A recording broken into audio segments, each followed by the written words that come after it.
नमस्कार।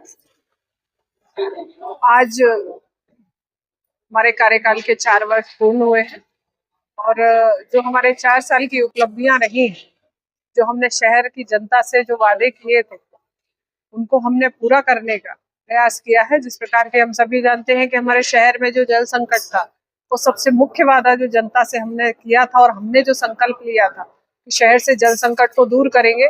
और आप देख रहे हैं कि इस वर्ष हमारे शहर में जो जल संकट पे हमने नियंत्रण पाया है, नई लाइन जो हमने डाली है, उससे जो डिस्ट्रीब्यूशन लाइन डाली है, उससे पूरे शहर को हमने पर्याप्त जल पहुंचाने का प्रयास किया है। और जिस प्रकार से हमने 5 ओवरहेड टैंकों का निर्माण किया है, तो आने वाले समय में भी यदि शहर बढ़ता है, भविष्य में भी पानी का संकट हमारे शहर पे नहीं आएगा। एक हमारे नगर निगम की ऑफिस की बिल्डिंग जो हमने 11 करोड़ की लागत से निर्माण की है और आधुनिक तरह की बिल्डिंग बनके तैयार हुआ है।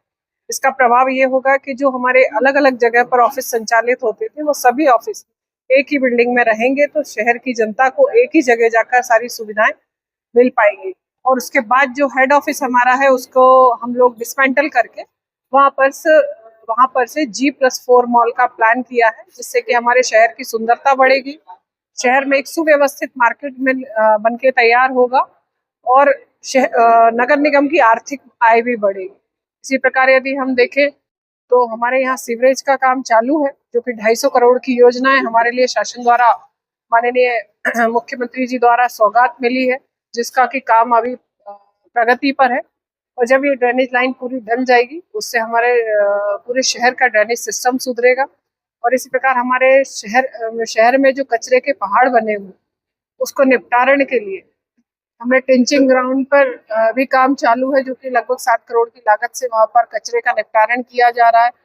एक CBG प्लांट है, जिसका टेंडर लग गया है, जो 20 करोड़ की लागत से वहां बन के तैयार होगा, जिससे कि बायोगैस बनेगी और उसका उपयोग हम लोग कर पाएंगे। और हमारे नए प्रस्तावों में यदि हम देखते हैं, तो हमने शहर में एक नए फिल्टर प्लांट की भी मांग की है, जिससे कि जो हमारे लाल चौकी का फिल्टर प्लांट खराब हो गया है, उसको डिसमेंटल करके वहां पर भी एक नया फिल्टर प्लांट बनाएंगे।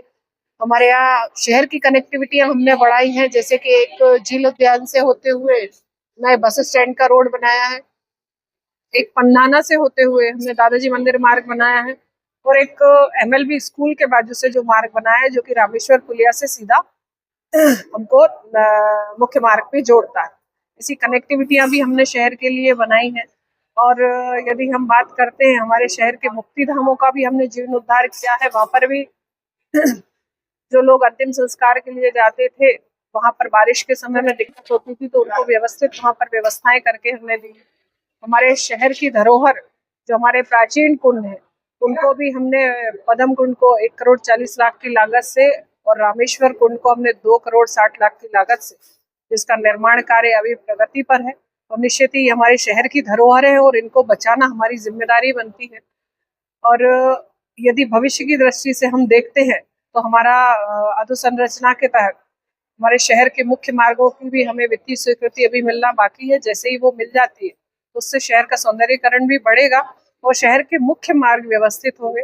ऐसे कई शहर के डामरीकरण के काम, जो लगभग 13 करोड़ की लागत से पैचवर्क और डामरीकरण के काम कराए गए हैं, और CC रोडों के निर्माण कराए गए हैं। 20 करोड़ की लागत से SDRF के नालों के निर्माण कराए गए हैं, और 13 करोड़ की लागत से हम लोगों ने कायाकल्प के तहत रोडों का निर्माण कराया है। और यदि हम ऐसी कई बातों को ध्यान में रखते हैं, तो यदि यहाँ मैं आज गिनाने बैठूंगी तो काफी समय निकल जाएगा। ऐसे हमने शहर की सुविधाओं को देखते हुए और सर्वांगीण विकास को लेते हुए, जो मोदी जी का संकल्प है कि सबका साथ सबका विकास, तो संकल्प को पूरा करने के लिए हम लोग काम कर हम लोगों ने इस बार संकल्प लिया है कि जिस प्रकार हमारा 1 साल बचा है, तो जो सभी वार्डों में जो मूलभूत सुविधाओं के काम होते हैं, उनको वहां पर देखते हुए जितनी राशि की आवश्यकता होगी, उतनी राशि भी हम वहां पर उपलब्ध कराएंगे, जिससे कि आने वाले 1 वर्ष में हम लोगों को व्यवस्थित वार्ड और एक सुंदर वार्ड बनाकर दे सकें।